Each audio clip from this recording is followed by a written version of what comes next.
Hi folks, Irene here from Green Row Gardens. Well, I'm coming to you from the comfort of my sitting room tonight. I'm here sat beside my fire, spending quality time with Bingo, the new cat, who is busily as we speak running up and down the curtains and wrecking the furniture. But anyway, as I'm sitting here, I decided I'd do a little video on sharpening the secateurs, which I promised you I'd do at some stage. So the first thing to show you is the actual secateurs. Now I use a bypass secateurs, which basically means that the blade bypasses. So this is the blade here, and it bypasses this fixed piece of the secateurs. There is another kind of a secateur, a blade and an anvil, where the blade comes down against an anvil and it cuts against the anvil. But if the blade is not very sharp, I feel it kind of crushes the plant material. So my preference would be for a bypass secateurs like this. And I think it's one thing that it's worth paying a bit of money for. And this is a Felco secateurs. And like, if you mind your secateurs, really they should last you many years, so it's worth spending the bit of money. Whereas if you spend only €5 on a secateurs, you will end up buying one probably every season. So I feel it's better to spend the money in the first and mind it. Not that I mind mine all the time. Then the sharpening tools that I have here, I have two.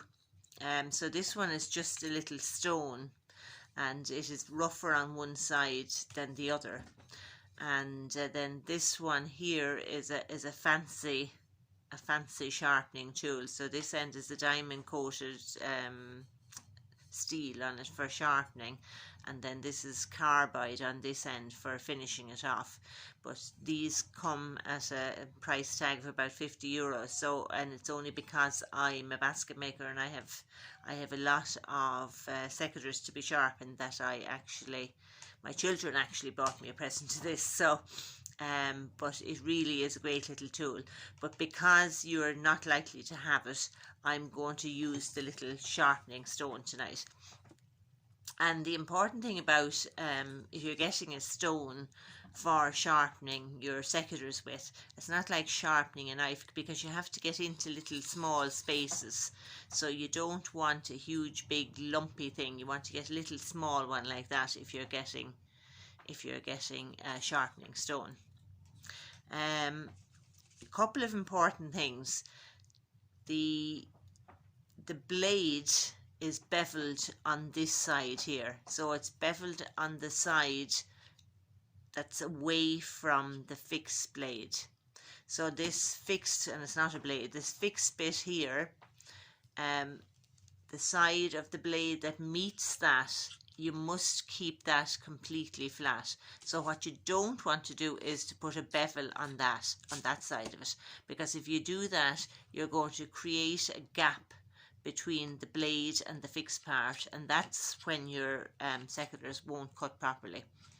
So how I hold the secateurs, and you might find a different way of doing it, but how I hold it to sharpen it is to hold it like that, with the point of the blade facing me, which looks a bit dangerous, but it's actually, I'm holding it very firmly. And I'm going to get there's two, as I say, there's a rough side on this and there's a smooth side.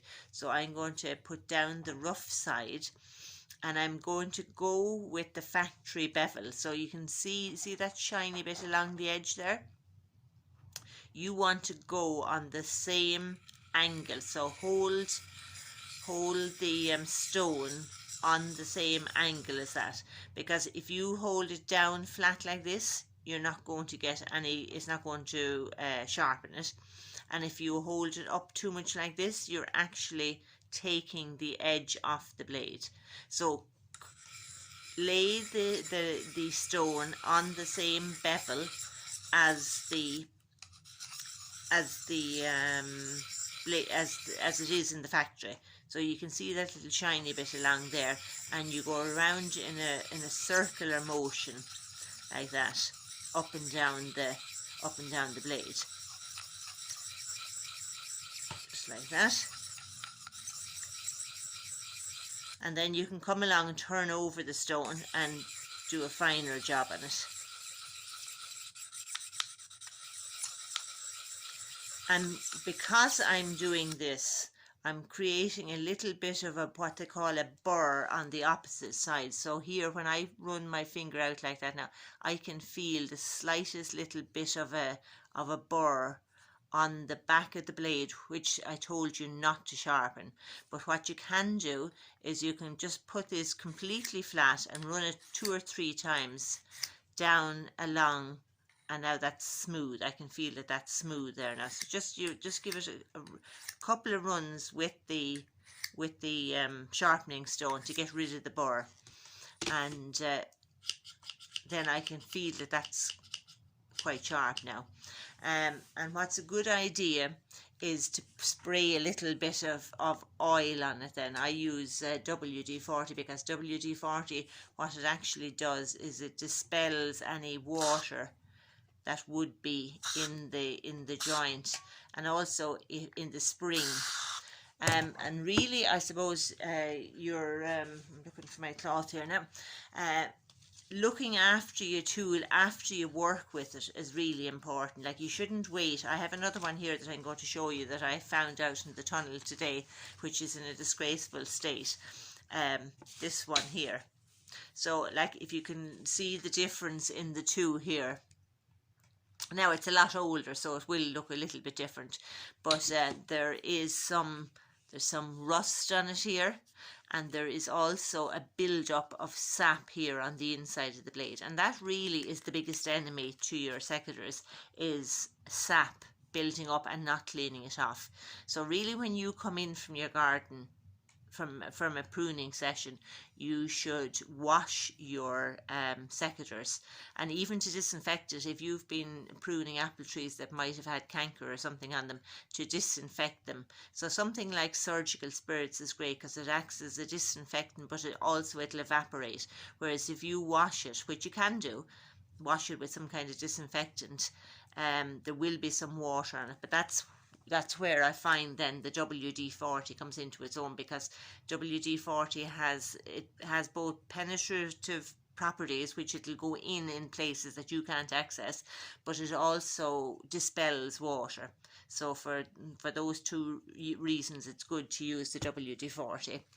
But yeah, so for this one here now, what I would do, because this is so bad, this one has been very badly neglected, I can feel a roughness on it with the rust and sap. So what I'm going to do for this, before I start to sharpen, is I'm just going to get a little bit of steel wool and rub off any of that roughness of rust. So already I can feel that smooth there now on the inside. So I'll do the same here on the outside.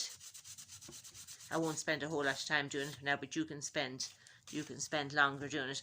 Now this was actually a Brillo pad, so the soap coming out, you don't have to use a Brillo pad. It was all I could find this evening. But you see now there, you can't see the edge of that blade. Well, you can up here at the very tip, you can see the shiny bit, but the rest is looking very sad. So again, catch it like that, and just with the rougher side of the stone, do your circular motion like that on the same bevel as the factory cut, just till you feel it. And now you see the way there's a shiny edge coming down along. Now I need to get in here a bit more, and that's why it's good to have a little fine stone that you can get into spaces like that. So you might have to do an up and down motion there rather than a circular motion.